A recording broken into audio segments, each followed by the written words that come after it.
First of all, thank you very much for inviting me to speak to you this evening. I've been here for 4 days now. Actually, no, this is day 6.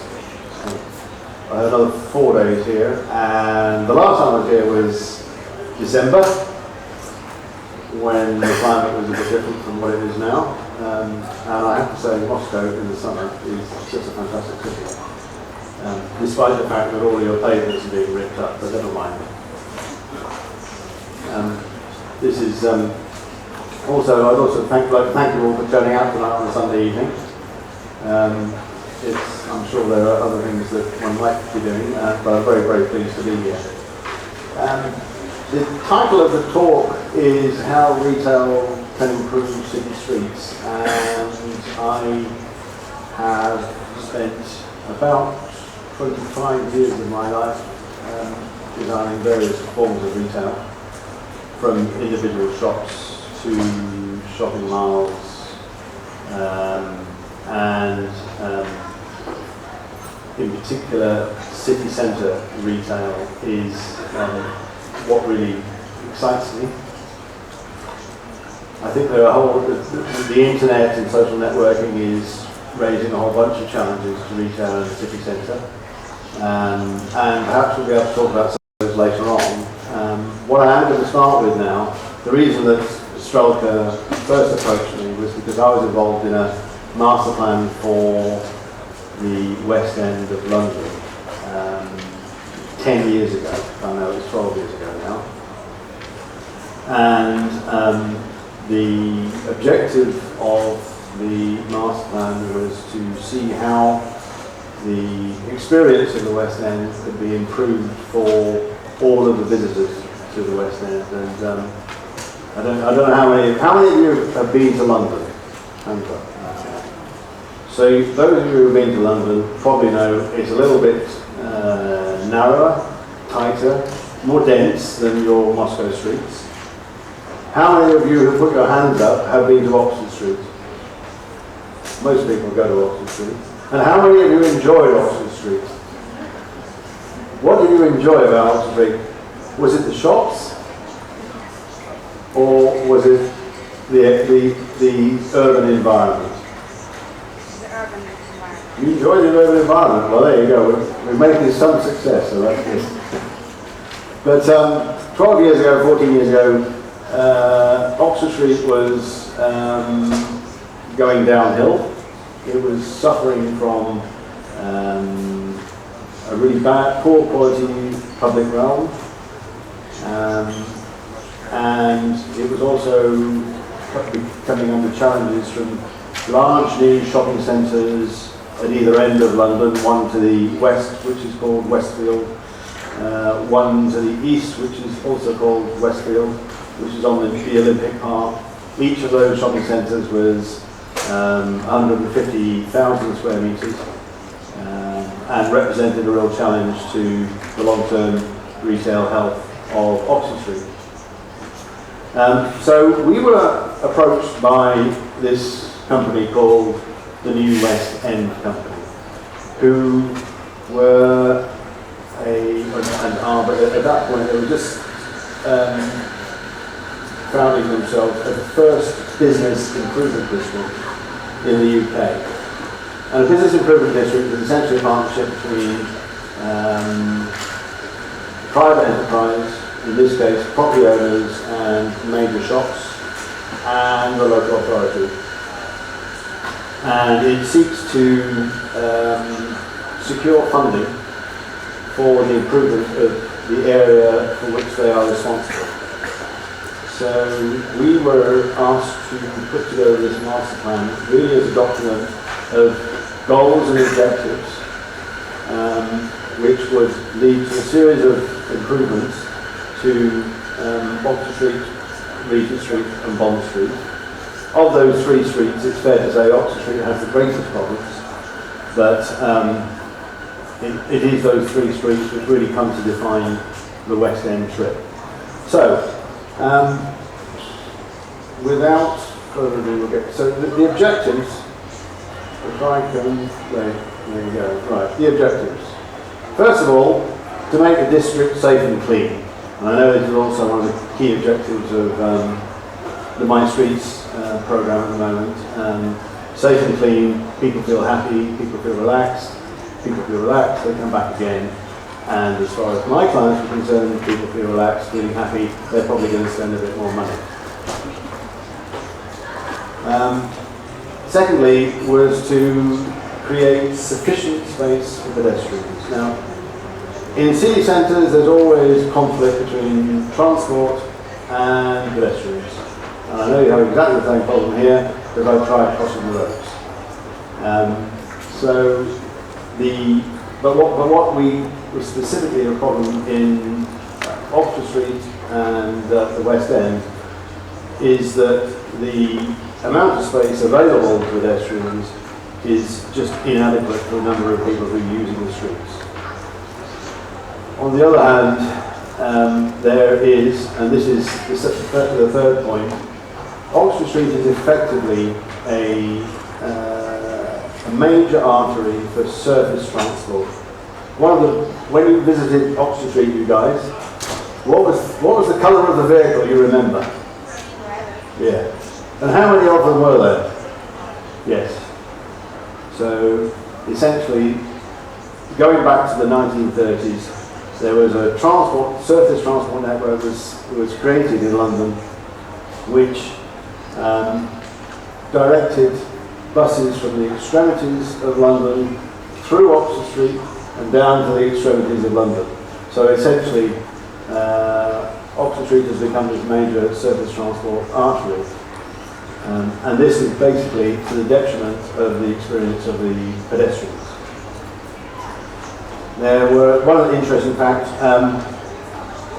we have in London apparently 2 or 3 surgeons who are trained at basically reconstructing feet after they've been run over by buses. They only exist in London because it only happens in London. And do you know who it is who gets run over by the buses? It's everybody who expects the bus to come in from the other direction. So all of our foreign visitors are looking the wrong way and the bus will. And it's only, I think it's about 8 or 9 cases a year, but still, if you have your foot run over by a bus, it basically destroys your foot. So that's just a symptom of the problem that existed then, and I'll come back to the current situation later. So minimise the impact of traffic. It's not just buses that move through the West End. We have taxis, black cabs. We have a certain amount of private vehicles, although you probably know in London we now have congestion charging.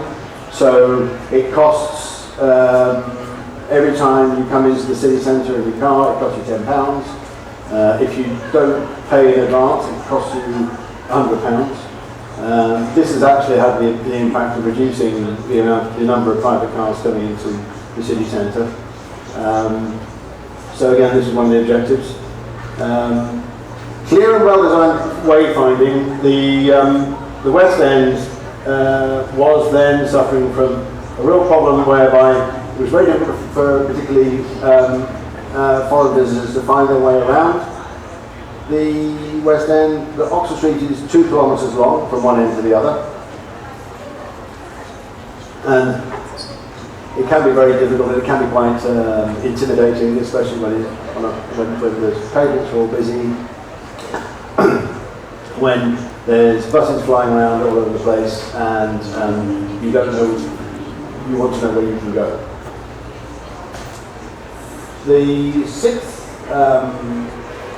objective was to create what we call branded environment. So really this comes down to articulating what a particular area in the city is for, why you're there, why you want to go there, and what you want to get out of the place. So that retailers, so that restaurants, so that hotels, so that everything within that area can actually respond to those kind of objectives. I don't know whether. So you guys who went to London recently, did any of you go to Shoreditch? Shoreditch, okay. Shoreditch, there you go, somebody in the back. Okay. Now Shoreditch is a new, some call it our new hipster quarter. It's not so new anymore. But that really has created its own brand in terms of the kind of retailers that go there, the kind of businesses that locate there, the kind of people that want to live there. It really is a clearly identified, clearly articulated proposition. And seventh objective was to provide for short, medium and long-term investment. Now, that property ownership in the West End is, well, property ownership in London generally is quite complex, and it can be quite difficult to get all the property owners to work together.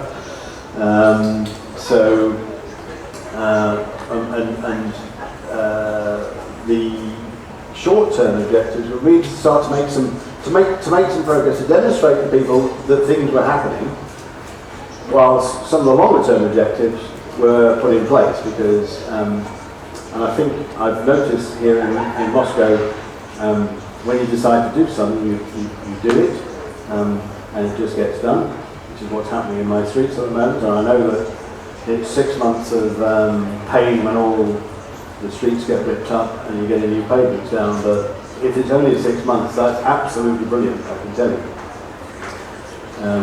It takes a lot longer than that to get anything done in Western Europe. So those are the objectives. So this was our mission statement: a bold vision integrating the needs of shoppers, residents, workers, transport and the marketplace into one cohesive strategy for the transformation of the West End. So this is where we were.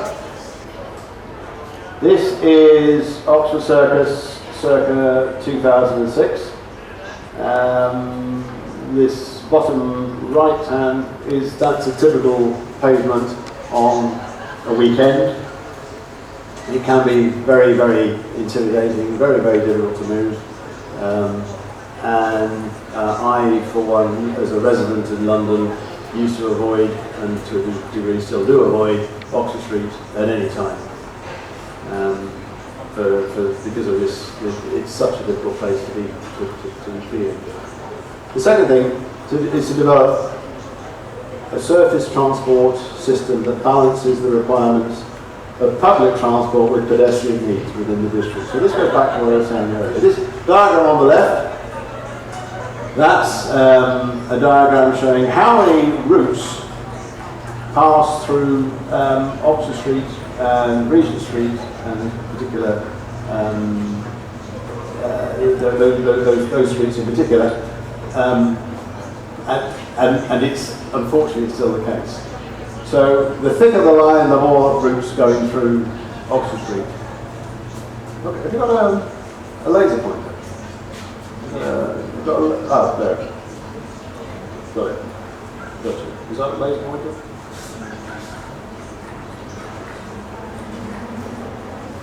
No. Is that working? No? Okay, I'll get it. That doesn't work. I'll get it here. That is Oxford Street. Well, that's half of Oxford Street. This is the west end of Oxford Street. That's Oxford Circus. That's the east end of Oxford Street. From here to here is 2 kilometres, and this is Regent Street. So what we developed was a new proposition, which basically said that instead of 29 routes carrying people down Oxford Street, whilst also servicing the surface transport needs of the rest of Greater London, we would reduce that down to 3 routes.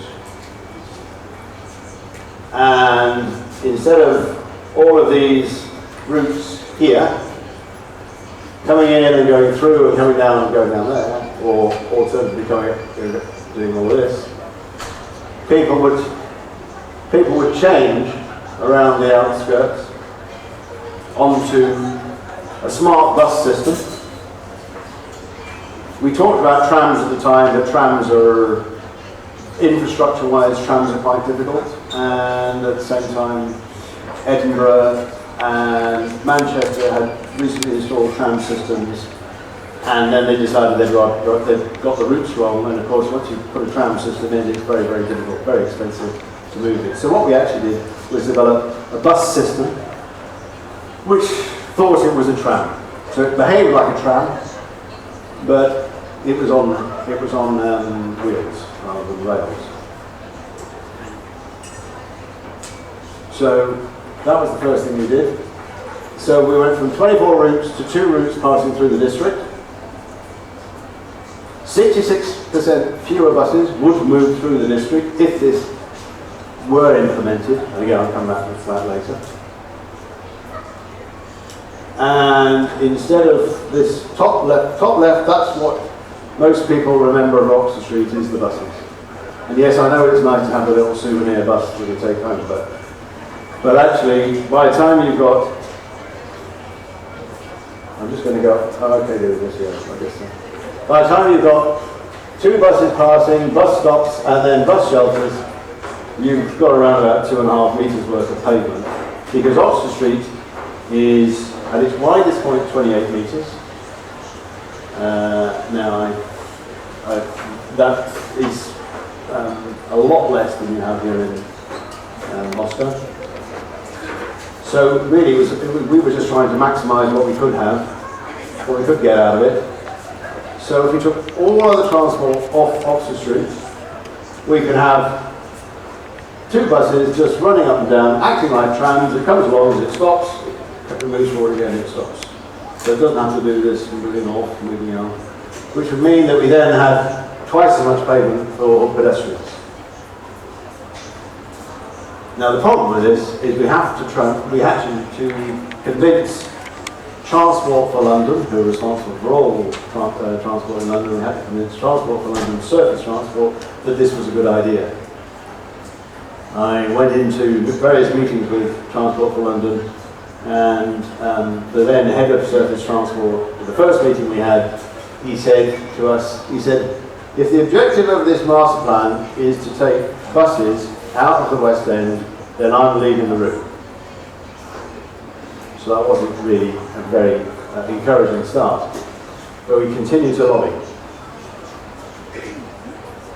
So short term, just getting back to those short-term, medium-term, long-term objectives. So how to make some changes? Well, first of all, there are a lot of traffic restrictions already in place in the West End, which are represented by those blue arrows, which are never enforced, or very rarely enforced. So that particularly private motor cars are making illegal journeys through the district and not being punished. So the first thing was to ensure that the legislation that we have in place was properly managed. I was asked the other day at the Moscow Forum about how important parking is for city centre trade. My view is that it's less and less important for city centre trade. It is important, I think, for destination shopping centres, clearly, but when you have a city centre that is well served by public transport, then actually car parking is not so critical. However, retailers always think differently. Retailers have a perspective of around about 1 month to a year. They don't really think beyond the year. So they're thinking about their 1 month's figures, they're thinking about their year's figures. They don't think 10 years ahead, they don't think 20 years ahead. So in order to satisfy some of the concerns about the retailers about car parking, or each of those keys is an existing car park that exists in the West End. The proposition was to link those car parks with particular retailers, for example, Selfridges or John Lewis or Hamley's shop, so that if you were planning a trip into the West End and you wanted to go to one of those shops, you went onto their website or you went onto the West End website, they would direct you to the car park. And they would also tell you whether there was any vacancies in that car park, and it would tell you if there were any vacancies in a different car park. so that you at least came with armed with knowledge, so that you could park your car if that's what you wanted to do, having already paid your congestion charge. So in the medium term, transport-wise, we propose removing taxis running along Oxford Street completely. Now, this is very, very unpopular with the taxi drivers, who are quite a powerful group in London. You know the black cab drivers in particular, although they're getting pretty angry with Uber and all sorts of things now. So, but anyway, but we propose removing all taxis moving along Oxford Street, which obviously we would have to do for this bus that thinks it's a tram to work. So all and Oxford Street runs east-west, so all the north-south connections across Oxford Street would have taxi bays, and the proposition was that you were never going to be more than 50 metres from the taxi bay.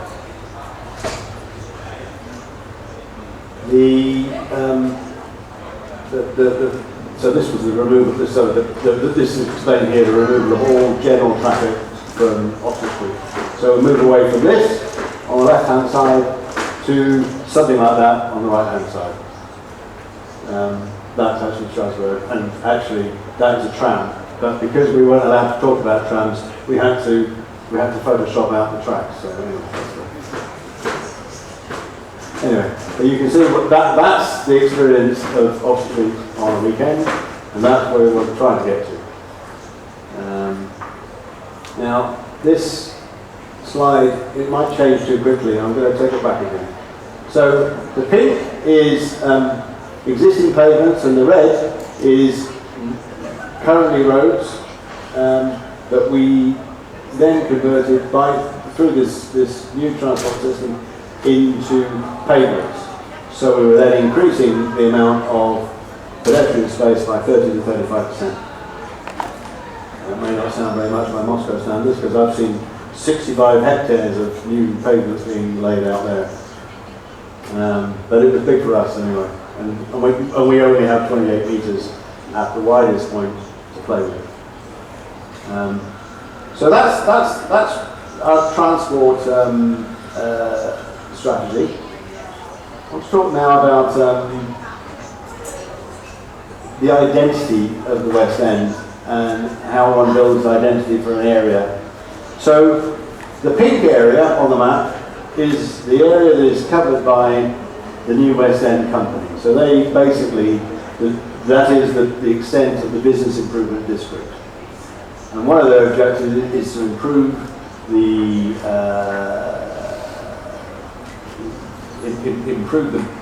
business of the profitability of the owners within that district.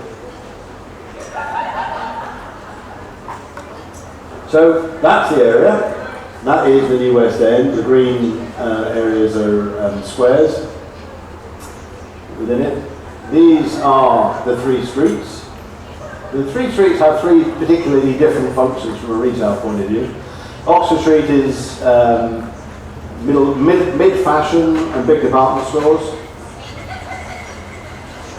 Regent Street is a little bit more international fashion brands, a little bit premium, and Bond Street is our premium shopping street in London. So and each of those streets, they have their own retail trade association, and they're a little bit jealous about the other people, so you have to kind of work with all these different conflicting interests within this whole umbrella of the new West End. So the next slide is, we then kind of identified and analysed the area into these 6 districts, and when you walk Oxford Street in particular, then you notice it changes as you move from east to west. The kind of shops change as it goes from east to west, and the function of the street changes. And as I said earlier, Oxford Street is 2 kilometres from one end to the other. So that's at a leisurely pace, that's around about 40 minutes to get from one end to the other, if you're lucky, but you probably get, if you don't get run over by a bus, and if you manage to dodge all the people that are blocking your way on the pavement. So we broke the area down into these 4 districts, which are Oxford Street West in blue, Oxford Street East in green, Oxford Circus, which is obviously a major kind of hub within the area, and then Regent Street, Upper Regent Street, which is home of the BBC, and Regent Street South, which is the classic, that's what people really understand of as Regent Street, with the big crescent of shops, and Bond Street, which is the purple bit there. We then, in order to, this is really building up to this whole wayfinding and how you identify where you are within the street, the area. We then identified what we call 12 neighbourhoods. And I'm going to ask Sergey now, if he can just listen to me, to flip up that slide I was talking about. Thank you very much. Sorry, this was a little late technical. It's coming up. There you go. Right. So this was one of our major propositions, which is that the street is actually a number of neighbourhoods that is linked by one street. So that as the street moves from east to west, it passes through a series of areas. And it's different identities. So here's the primary street, and you can imagine that's Oxford Street. And when we analysed it, we drew the conclusion that around about every 300 metres, the character of the street changed. Whether it's because the nature of the shops changed, whether it was because the nature of the buildings changed, or the nature of the business, there were distinct changes, and this was almost intuitive in the city. It had almost come out of the city itself. But then when we actually thought about it, to walk a shopping street 300 metres, well, that takes around about, at a shopper's pace, that takes about 10-20 minutes just to kind of move through. And at that point, your perception requires that you move to a different place or identify a different district. So we use this. We laid the grid over, which we'll come back to in a minute. We laid the grid over the area, and we identified what we call the 12 neighbourhoods. And then we ready to look at what made up the neighbourhood. And within the neighbourhood, we start within the middle of the neighbourhood, there's what we call the heart. So this is where this is, if you like, the very essence of the neighbourhood, where people gather, where people meet, where people sort of identify. That's our red. And then moving 150 metres either way, roughly, is where we then got onto the thresholds. And that's where you move to a different area. And that was where we placed our bus stops. So you got off the bus at the thresholds and you moved from either into the left neighbourhood or the right neighbourhood. And that gave us a structure for the bus stops, because 300 metres is actually quite a good distance to walk as well. We then also looked at, so here's the hearth, it's placemaking, it's performance, seating, lighting, its potential for water, for example, its facilities, its services, its toilets, its phones, its taxiways. It's probably now a social media hub of some sort as well. And that's the function of the heart. The threshold is the bus stop. It has convenience retail, so it's to do with transport, it's newspapers, flowers, books. And then it has taxi bays as well. Don't forget the taxi bays. Taxi bays are the threshold as well. We then look within each neighbourhood, because the other thing about Oxford Street is everybody just thinks of it as a shopping street. But actually, Oxford Street separates two bits of the town from each other. And within those two bits of town that lie just to either side of Oxford Street, there are museums, there are galleries, there are beautiful old buildings, there are what we call landmarks. So we use those landmarks to help build up the identity of the neighbourhood. We also identified what we call hard oases, that's these guys here.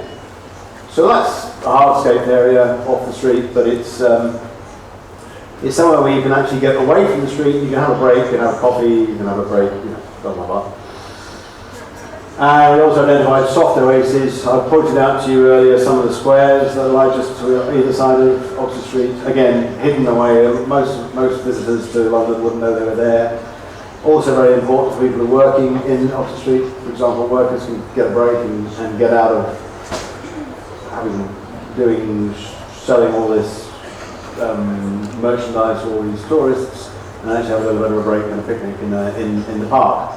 The green network, that was an alternative route, again for workers, for residents who didn't really want to pass along Oxford Street, because again it's about competition for space. So if you can create alternative networks for bicycles and for walking that take you from place to place more efficiently, then that would be an advantage as well as being adding to the quality of life.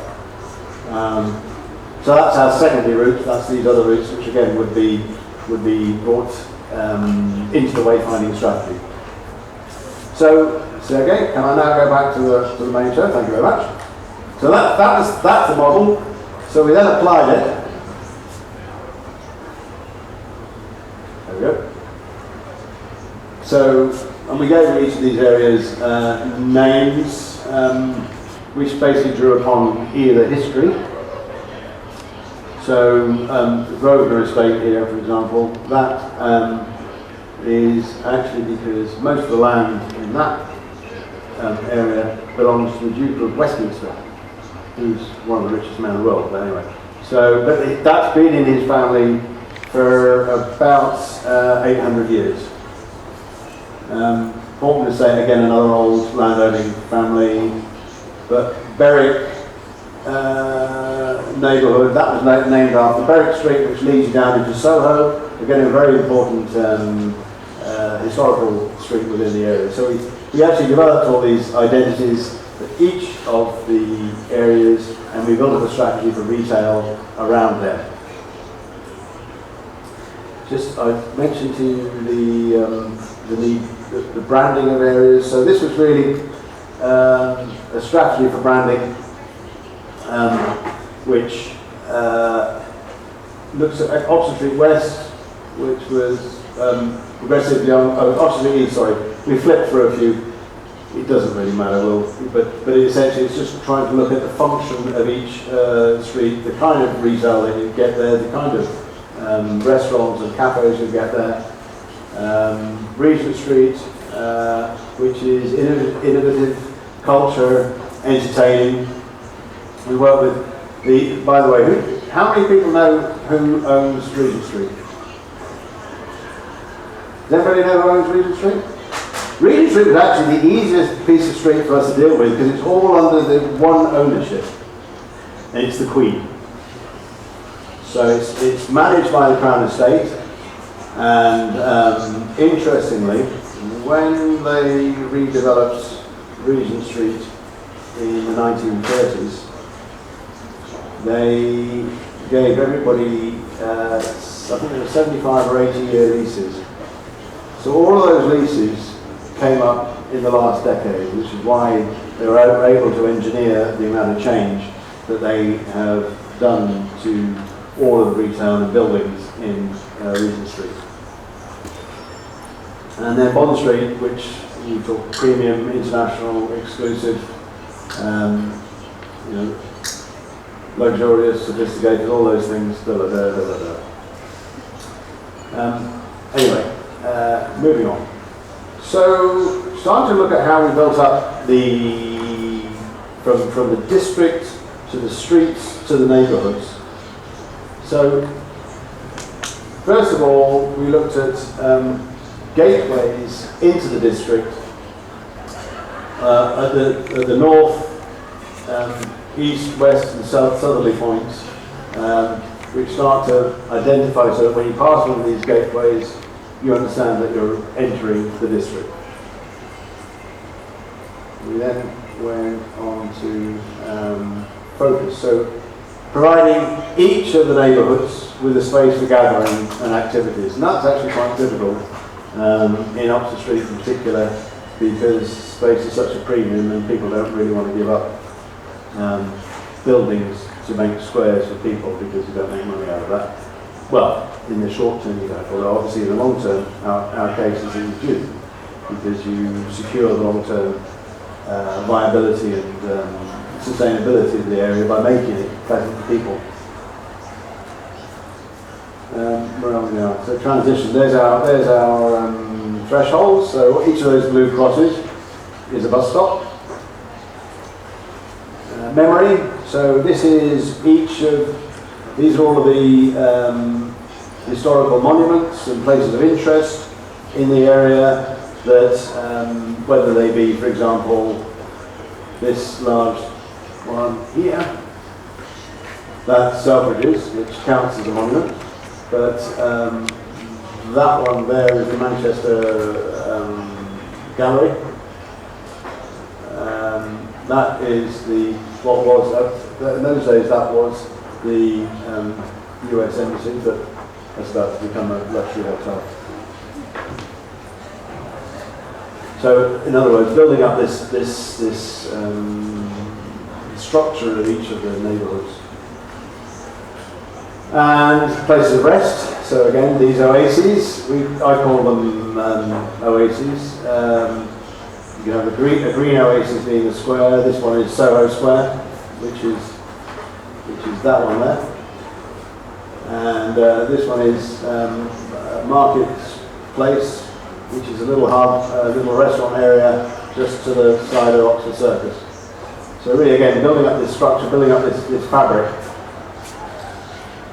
And then orientation, which was really about trying to give a clear and consistent wayfinding strategy across the whole district that reinforces the individual identity of the streets. Again, the streets get a little bit sensitive about being brought into this thing called the New West End. So the New West End stands back from identity and allows the streets to have Bond Street, Regent Street, and Oxford Street. And then connection. So these are the networks we were talking about. The green networks, and the blue are new pedestrianised streets. And using lighting as a strategy for reinforcing the unique identity of each of the neighbourhoods and each of the streets. So each of the streets actually had a different strategy, and each of the little spaces had a kind of strategy as well. And then amenity. So this is a consistent program for customer services and street trade for each of the streets. So this is about kiosks, which I know is a problem here in Moscow. It's still a problem in London, but if people are willing to take up the strategy, what we were saying here was the kiosks could be part of the amenities for each of the streets. So we need decent toilets. We no longer need telephones, but we probably could do with some check-in, some local check-in now, from a social network point of view.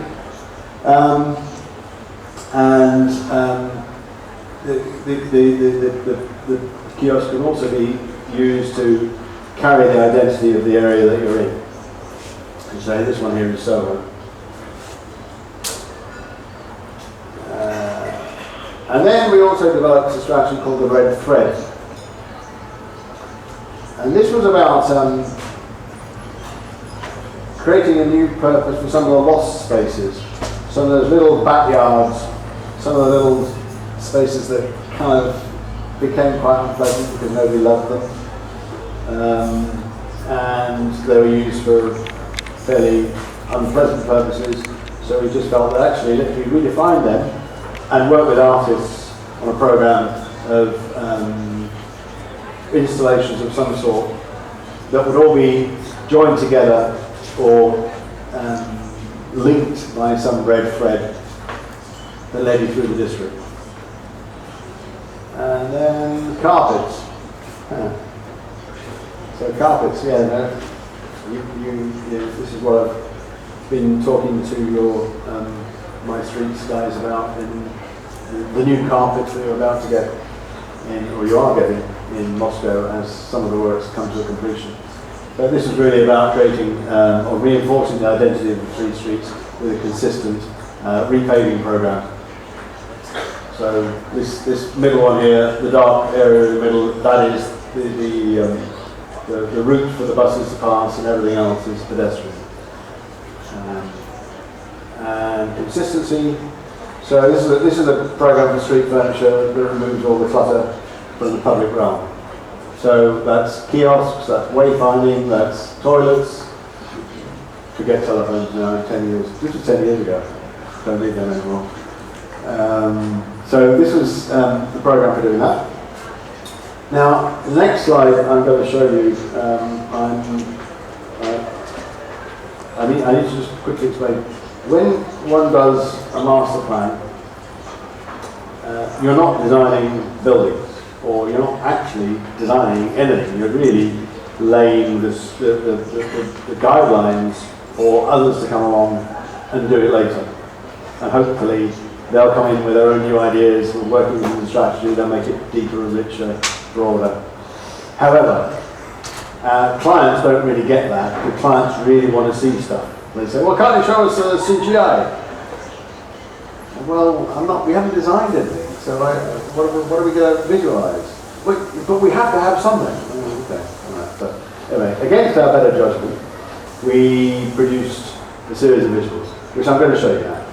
So, and I just want to make clear that it's about demonstrating what could be achieved, but they're not architectural propositions as such.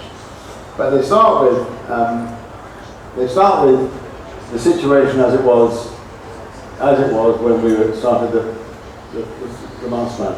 And then we say, well, just clear everything away, just clear all the clutter away, and add and create a new carpet. And then this is the gateway concept. So this is about New Bond Street, saying this is the Oxford Street end of New Bond Street, and Oxford Street is people. The north end of Bond Street gets a bit lost. It gets a bit Oxford Street, and it wanted to reinstate itself as Bond Street. So that was what that was about. So that was the Bond Street gateway, and then we now move to All Souls, which is the north end of Regent Street. Again, you clear all the clutter out of the way and just get rid of unnecessary, then you just immediately liberate space. And actually, what we said here is we don't need a gateway because we've already got one, by the way. It's that rather fine piece of architecture by John Nash. So there you are. Now, at the other end, this is St Giles Circus, so otherwise known as Tottenham Court Road. I'm trying to slow this down because this has completely changed since we did this with the advent of Crossrail. So this building on the left-hand side, that no longer exists. But again, that's the purpose of the exercise was to show what would happen if you implemented a decent, thought-through transport policy and you just give space back to people. So that red smudge there, that was us just saying, well, there's something, okay, we don't really want to design it, but it's a hologram. And then finally down at Piccadilly Circus, which is, I think, an area that desperately, again, just asking you, all you guys who went to London, you went to Piccadilly Circus? Yeah, everybody goes to Piccadilly Circus. And was it packed? It was packed, right. And was there lots of traffic? Yeah. So what we're saying here is actually we could pedestrianise, and it's possible to pedestrianise Piccadilly Circus without disturbing the transport system. And we'd also moved Eros back to where he was supposed to be. That's where he started off life. He was moved to make way for roads, so we moved him back. And then finally, Marble Arch Gateway, which is that situation as it is still at the moment. Again, if we just get rid of all the obstructions, just create a clean carpet. The west end of Oxford Street is where the hotels all are.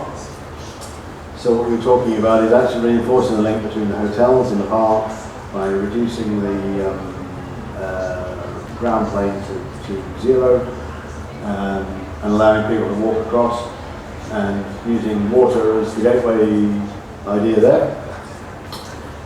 And that is the end of my Oxford Street show. Now, if you, I'm not advocating this because I do have another one, which is another master plan we did in Aberdeen, which I could go through really quickly, or we could just take a step back and we could have some questions and discussion.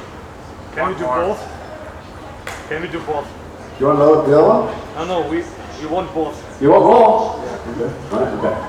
All right, we're moving to Scotland. Whilst it's still part of the UK.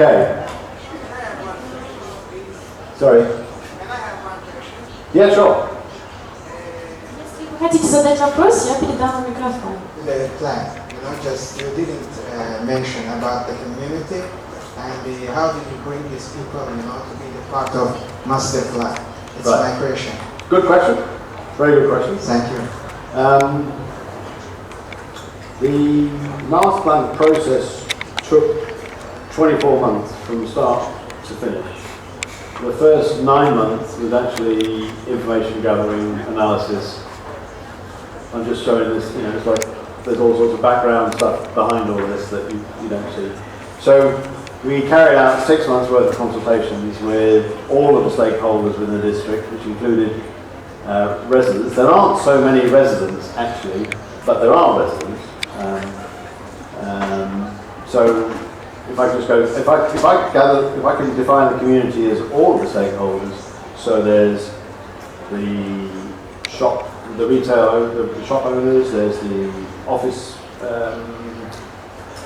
workers, or the offices in the district, there's the residents in the district, there are property owners in the district. So we carried out a series of 350 separate consultations with all of these people, and we synthesized what we felt there. There are conflicts between, for example, here we go. North and south of Oxford Street, there are residential areas. And there's been lots and lots of talk about pedestrianising Oxford Street. So, why didn't we pedestrianise Oxford Street? That's the easy thing to do. Why don't we put the buses somewhere else? Well, the problem is, if you put the buses somewhere else, they're going to go into residential streets where they don't go at the moment. So, the reason why we didn't do that was because of the interests of the residents would not have been well served. So that's one example of how we did that. So, and then on the other side, we talked about taxis, and the retailers are all paranoid about taxi drivers, particularly people like Selfridges. A lot of Selfridge taxi customers ride by taxi, if not all they're chauffeur different car.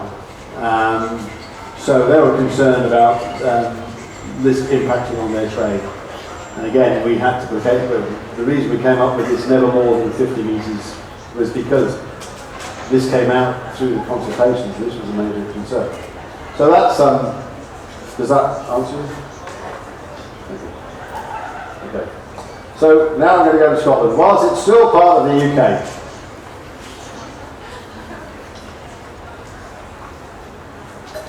I have to say that that whole Brexit issue is a complete tragedy.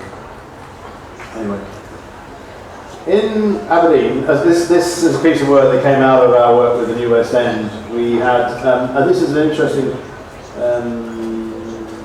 situation that we're beginning to find increasingly in our work in the UK, is that there are a number of 1980s built shopping centres that are essentially obsolete because the retailers no longer want to go into the shops because they're too small, the space isn't high enough, or the other problem is that you've got regional cities, regional sub-centres, which are, like for example Manchester or Birmingham, which are attracting all the big brands. There is, as you know, a great move from buying in physical space to buying in digital space. Last year, 15% of purchases made by UK consumers were made online. So that's 15% business that's no longer going into shops in the high street. So there are a number of these shopping centres that actually need reconfiguring and rethinking because love them or hate them, they're part of our town centres, and retail is part of what makes a vibrant town centre. So I don't do retail because I love shopping, I do retail because I like town centres. So this is Aberdeen, and we had two separate shopping centre owners who were natural rivals but decided to come together because they had two small shopping centres next to each other, both of which were ailing. And they asked us to develop a master plan to help essentially open up the shopping centres and reconnect them, or connect them, they never were connected, connect them into the surrounding town centre. So this is the red area is this tree-lined street here. This is Union Street, which is the main shopping street of Aberdeen, Victorian Street, and the red area. There's two shopping centres in that area. North side there's Bonnecourt, south side there's St Andrews shopping centre, and then the over to the side, the area that we looked at was the yellow. The area covered by the master plan is bounded by the yellow. So considerations to create a world-class civic square at Broad Street. There's a very, very beautiful former, I'm going to picture it later, former educational university building called Marshall College, which became redundant. It's a bit like a kind of Scottish granite version of the Houses of Parliament, but smaller. Incorporate quality residential development in the city centre, again, bring people back into the city centre. I don't think it's a situation that's happened quite so much here in Russia, but throughout the 60s and 70s there was a migration away from the city centre. People migrated out, leaving the city centre to become basically just retail. All the property owners basically didn't want to have residential property on top of their shops because it complicated things. So this was an objective to bring people back in. Strengthen the retail core by improving linkage and permeability. Create an east-west link. I'm going to flip through this rather quickly because I know it's kind of getting on, but I'll try and concentrate on some of the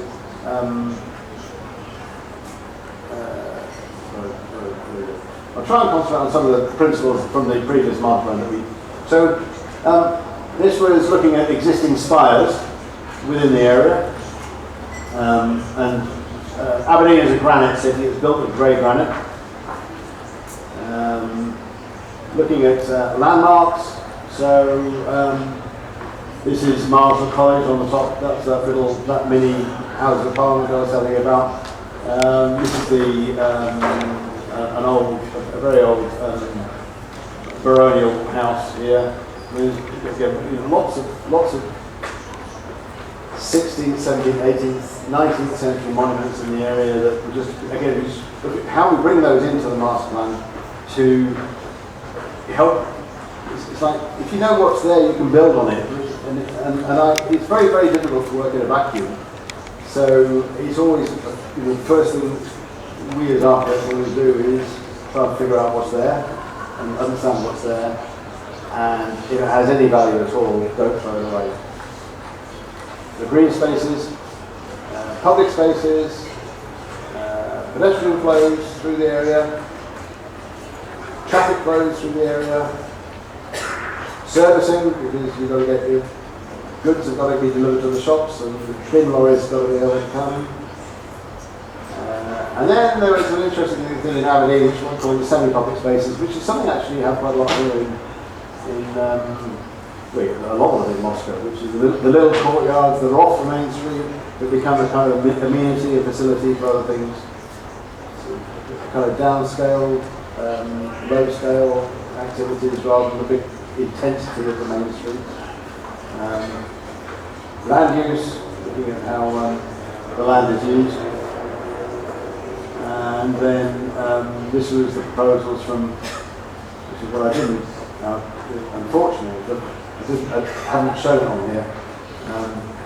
But we did a 300 metre rule on this one, and guess what? That is, each of those three areas is around about 300 metres square. So it's not square, but here we were looking at the north, what we call the Bonaccord or John Lewis, because John Lewis is a big department store. And this is the kind of big retail area within the master plan. And sorry, flip back to that one. There you go. Sorry. So that's the John Lewis. This is St Nicholas, which is named after the church. You can see the church down there. This is the Marshall College, which is that rather fine building that looks a bit like the House of Parliament. And the new square that we wanted to create there. And then looking into each of those, there's the hearts, the new public spaces that lie within each of the districts. Here are the thresholds. These aren't bus stops in this one, by the way, but they are where you pass from one to another. And it is a gateway, or a threshold up. This is where the new oases are, the hard oases and the soft oases, again, performing the same function as we did in the West End. And courts and yards, all those little spaces, beginning to elaborate, beginning to build up these vocabulary of spaces within the memory. So these are the monuments and notable buildings and notable historical elements. Connection. So this is looking at civic routes. I won't go into too much detail, but you can see how it all begins to build up. And accessibility. That's existing placemaking when we got there, before we did the master plan. And that is what the master plan would have looked like if they'd have implemented it all in terms of the number of places and placemaking opportunities that you have there. So we have the new retail heart to the north, the green heart down here, civic heart in Marshall College, and the cultural heart over there. All interconnected, all performing their own functions. And I won't this is about the characters of each of the buildings, each of the districts. So it's indoor, outdoor, it's bustling, it's commercial, it's what's new. And again, I have to say on this one, again, we had this big fight with the client. We didn't want to do any visuals, so we didn't really do it, but we kind of did. But it's not about architecture, it's about actually creating a framework for development over a planned program of short, medium and long-term improvements. So that's John Lewis, and that's what it is at the moment. That big, this concrete, that's John Lewis, that's the big concrete building here. That's actually the department store. I think he's probably got some big concrete buildings here in Russia as well. So that's just about opening that whole space up. Again, creating new connections, George Street, and then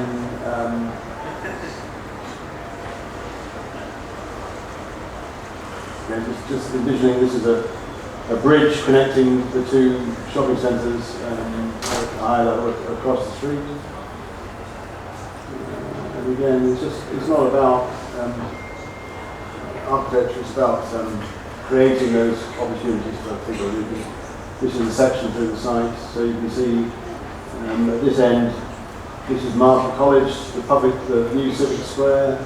This is residential and hotels, the shopping centre, I can't remember the name of the church, sorry. St Nicholas. And St Nicholas Heart, this is a green lung. It's about dining, it's about place to sit, it's about meetings, people sending in the town centre. And that's the new art there. And that's St Nicholas Church, which at the moment, actually, you can't really see it. There's a delivery service to the shopping centre right in front of the church there, which we're rather keen to get rid of. This is our Curtis Strays overlooking the church now. Oh yeah, that's it. That's what I'm talking about. So you've got this beautiful church and you've got that horrible delivery. So, and then this is looking at Marshall neighbourhood. So this was a redundant educational building because the university's basically moved out to an out-of-town campus, and this is really about creating a framework for development for residential, offices, and hotels. And you may say to me, but Phil, this is all about how retail can improve city streets, but actually it's about retail is only one aspect of what a successful town centre is about. And how to improve retail is to bring people into the town centre and to make the town centre feel good. There's another discussion which is about the future of retail in town centres and social media and the internet. I'm going to flip through this because this is Broad Street, which is this is the area where we created the new Civic Heart. You can see Marshall College on the left-hand side. So the council building, which is derelict anyway, goes, and we build up 3 and 4 story residential and office. And then I'm going to flip through this. I think we're kind of done. This is all too much detail. So I think we're done. There you are.